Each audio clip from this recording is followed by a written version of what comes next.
नमस्कार दोस्तों, स्वागत है आपका हमारे इस नए वीडियो में। आज हम बात करेंगे कंप्यूटेशन ऑफ इनकम के बारे में। हमारे चैनल को जरूर शेयर, सब्सक्राइब और लाइक जरूर कीजिए।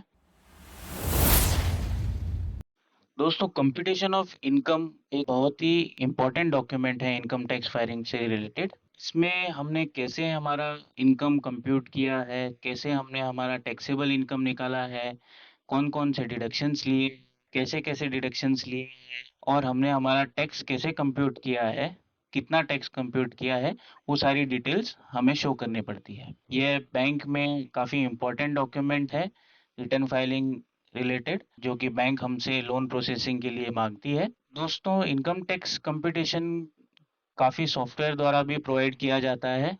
कई सॉफ्टवेयर फ्री ऑफ कॉस्ट भी इसे प्रोवाइड करते हैं, जिस पे आप कंप्यूट कर सकते हैं। आप जब डायरेक्ट इनकम टैक्स पोर्टल पर जाके फाइल कर रहे हैं, तो ये एक एडवाइजेबल है कि आप कंप्यूटेशन ऑफ इनकम बनाएं और अपने रिकॉर्ड के लिए उसे रखें, ताकि आगे जाके हमें पता चल सके कभी भी अगर कुछ क्वेरीज है या हमें ज़रूरत पड़ रही है एक्सप्लेनेशन की, तो हम उस डॉक्यूमेंट को रेफर करके हम पता लगा पाएँ कि हमने कैसे इसे अराइव किया है कंप्यूटेशन को, कैसे इनकम को अराइव किया है और कैसे हमने इसमें टैक्स कैलकुलेशन किया है।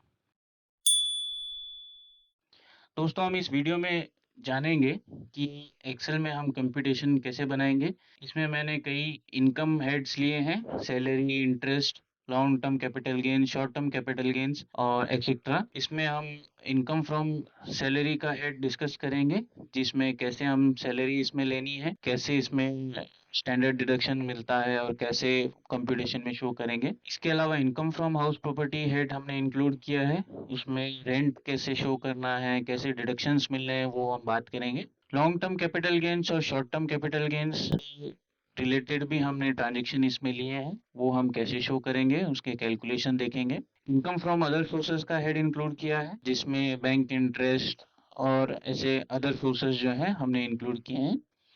इस पे डिडक्शंस ऑन चैप्टर 6 भी हमने इंक्लूड किया है, कैसे-कैसे हम डिडक्शंस को इसमें कंप्यूट करेंगे और टैक्स निकालेंगे। इसके बाद में हमने इसमें टैक्स कैलकुलेशन, जो कि इम्पोर्टेंट चीज़ है, वो इसमें इंक्लूड की है कि हम कैसे उसमें टैक्स हमने अराइव किया है, वो हम उसमें दिखाएँगे। और लास्ट में मैं आपको बताऊँगा कि इनकम टैक्स रिटर्न आईटीआर 1 और 2 हम कैसे फाइल कर सकते हैं। आइए दोस्तों, इस वीडियो को आगे बढ़ाते हैं। दोस्तों, एक हमने एक्सेल में एक फॉर्मेट कंप्यूटेशन का बना रखा है।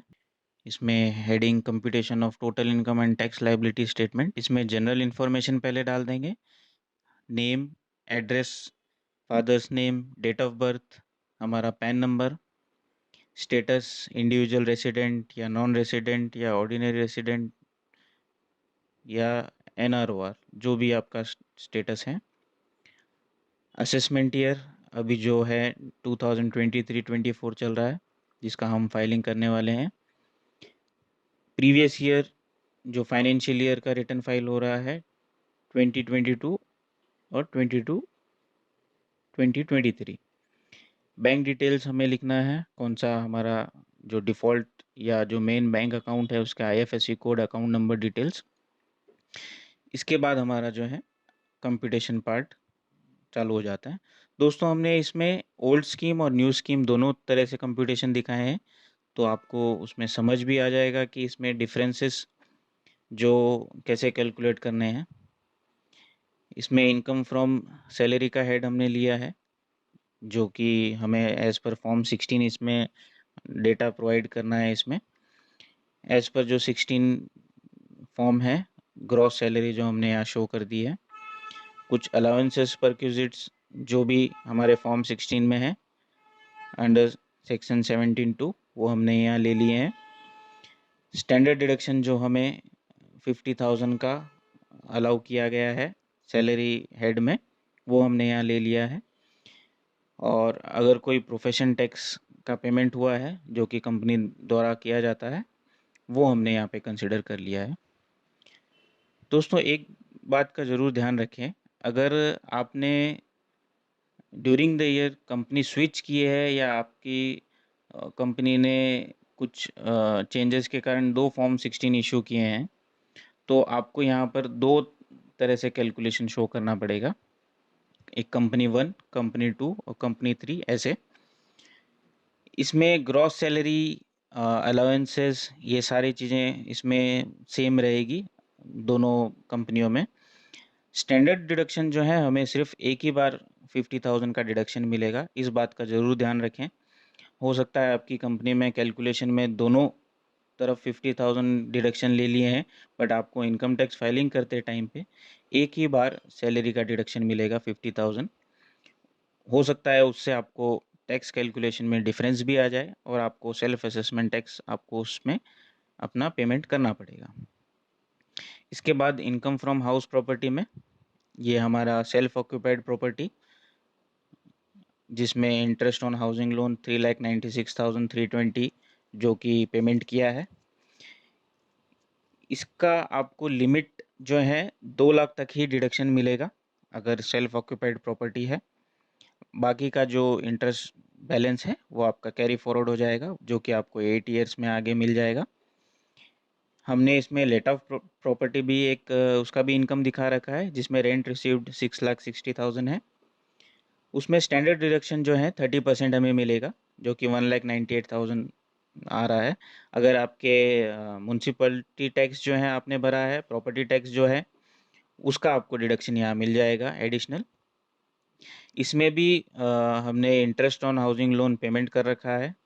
दोस्तों, इसमें जो इंटरेस्ट का जो लिमिट है, जब तक आपका रेंट इंटरेस्ट को क्रॉस नहीं कर रहा है, जैसे यहाँ पे 6,60,000 है और इंटरेस्ट जो है 3,56,000 है, स्टैंडर्ड डिडक्शन निकालने के बाद में भी यहाँ जो है हमारा बच रहा है 4,62,000, जो कि इंटरेस्ट से ज़्यादा है। तो हमारा पूरा का पूरा जो इंटरेस्ट है वो हमें उसमें यूज़ आ जाएगा।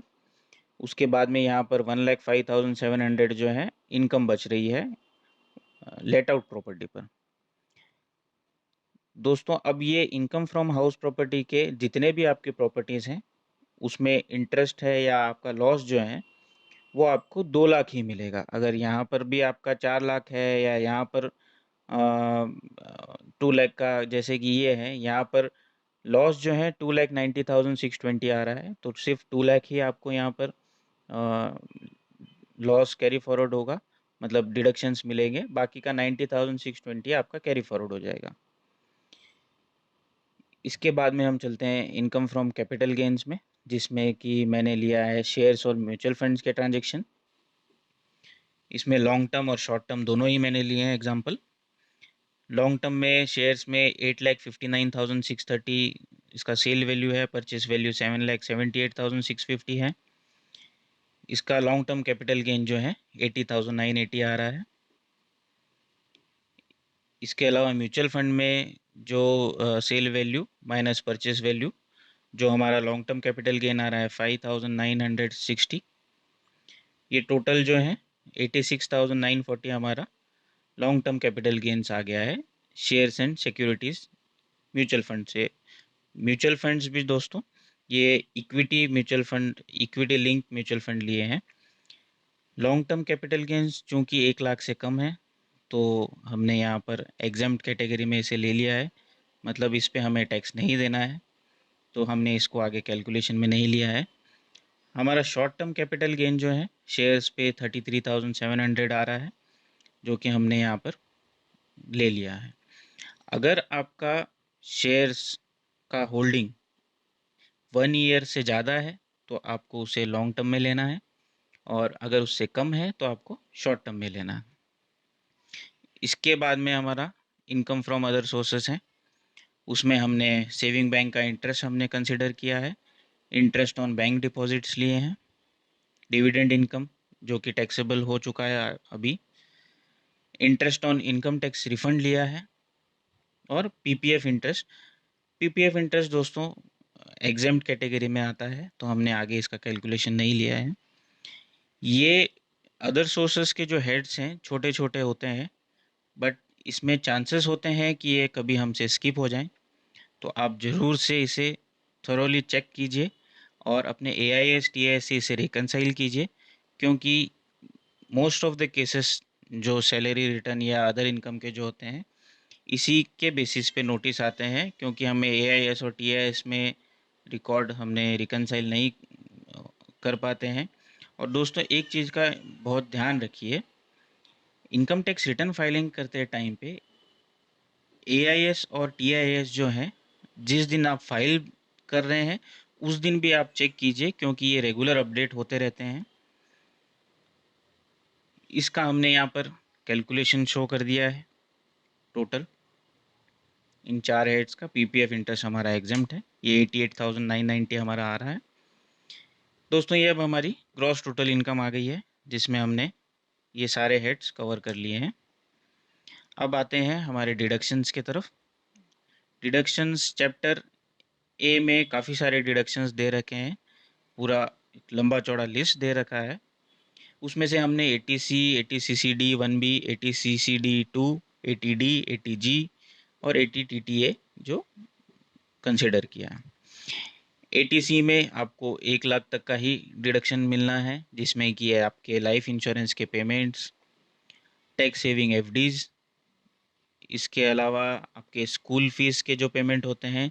स्कूल फीस में भी दोस्तों आपको जो ट्यूशन फीस जो रिसिप्ट में रहता है उसी का डिडक्शन मिलेगा, ना कि डेवलपमेंट फ़ीस या बुक फ़ीस या फिर ट्रांसपोर्टेशन फ़ीस, वो सब नहीं मिलता है। इसके अलावा अगर आपने कुछ स्टैम्प ड्यूटी का पेमेंट किया है हमारे प्रॉपर्टी परचेज से रिलेटेड ट्रांजैक्शन के लिए, तो वो आपको मिल जाएगा।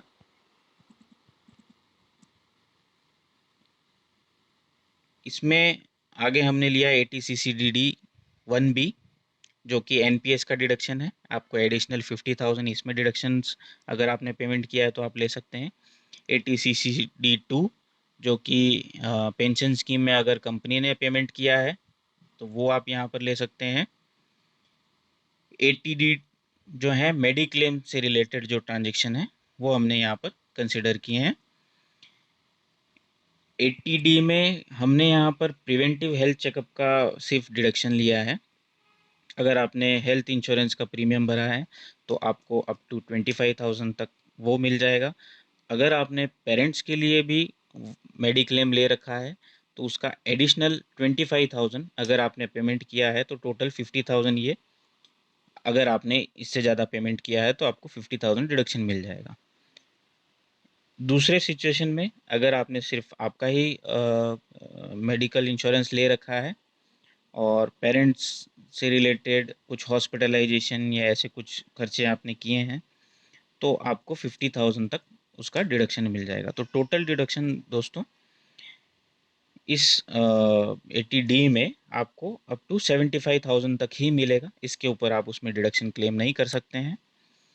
इसके अलावा 80G डोनेशन, जो आपने कुछ अगर ट्रस्ट को या पॉलिटिकल पार्टीज़ को या ऐसा कुछ डिडक्शंस ट्रस्ट में या डोनेशन दिए हैं तो आप यहाँ पर क्लेम कर सकते हैं।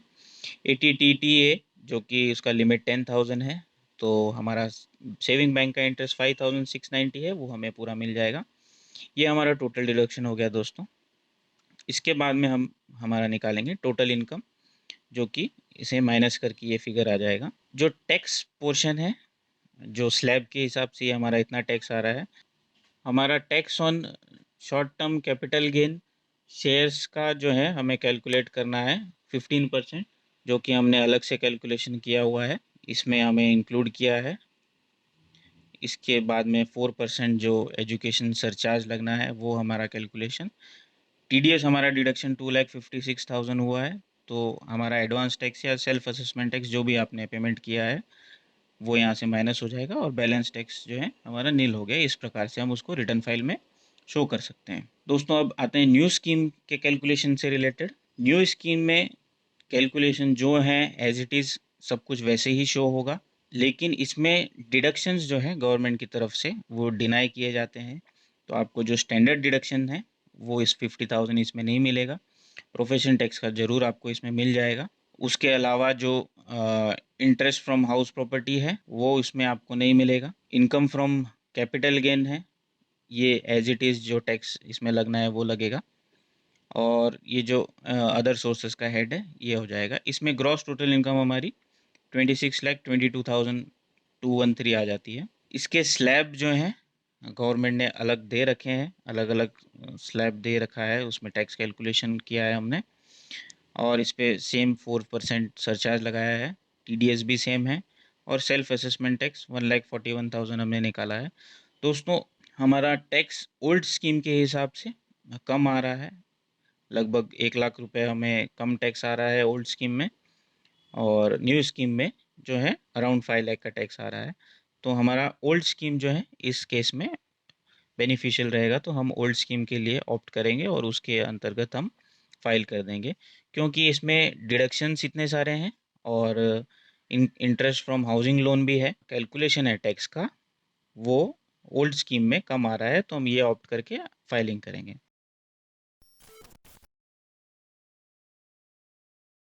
अब हम इस वीडियो को आगे बढ़ाते हैं और लास्ट पार्ट की तरफ बढ़ते हैं।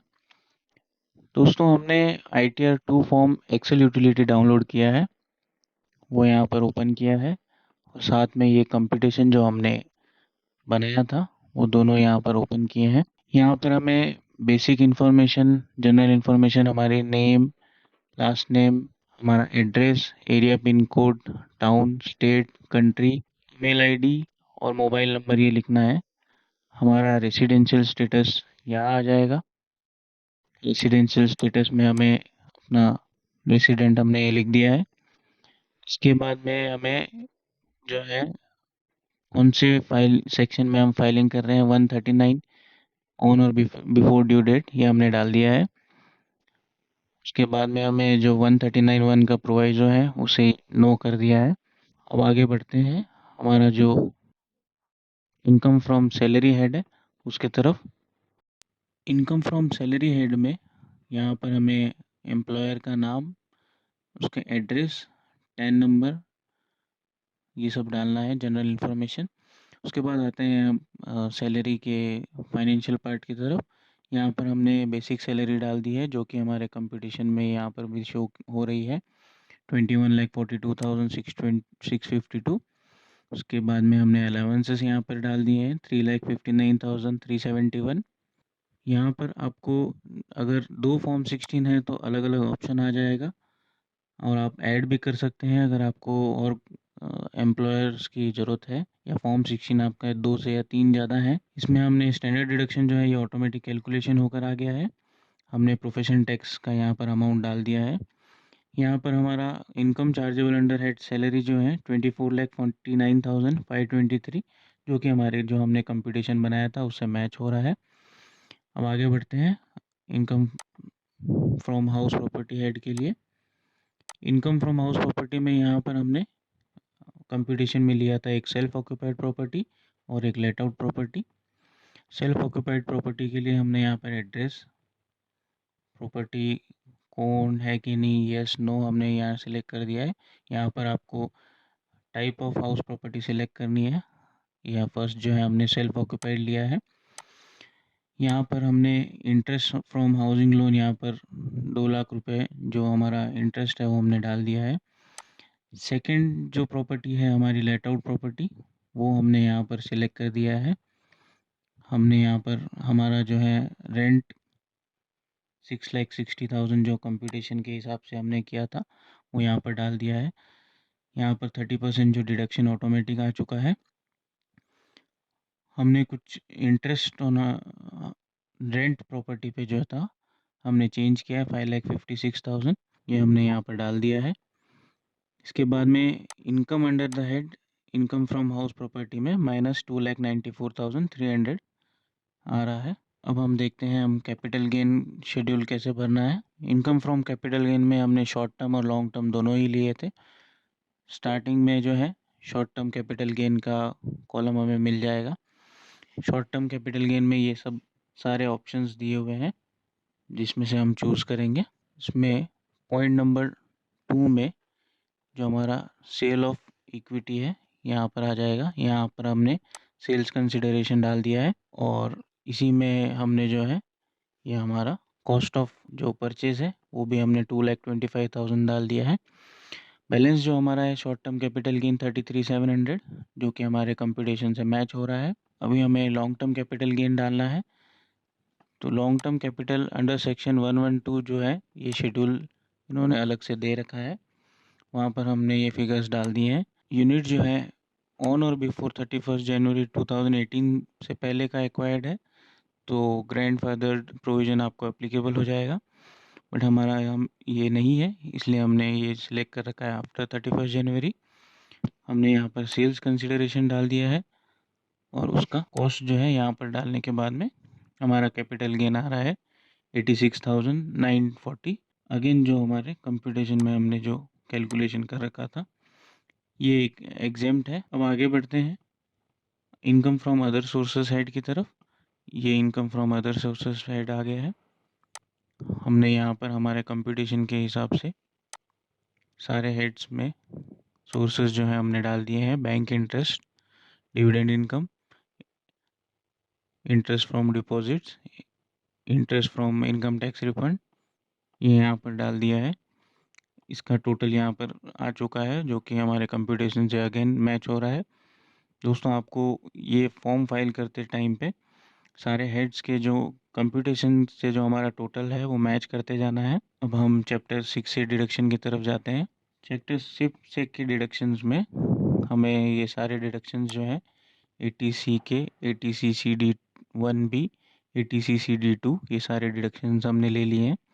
हमारा सेविंग बैंक का इंटरेस्ट जो ATTTA में मिलता है अप टू 10,000 वो भी हमने यहाँ पर ले लिया है। अब हम इसे वेरीफाई कर लेते हैं। 3,53,271 ये हमारा टोटल डिडक्शन जो है यहाँ पर मैच हो रहा है।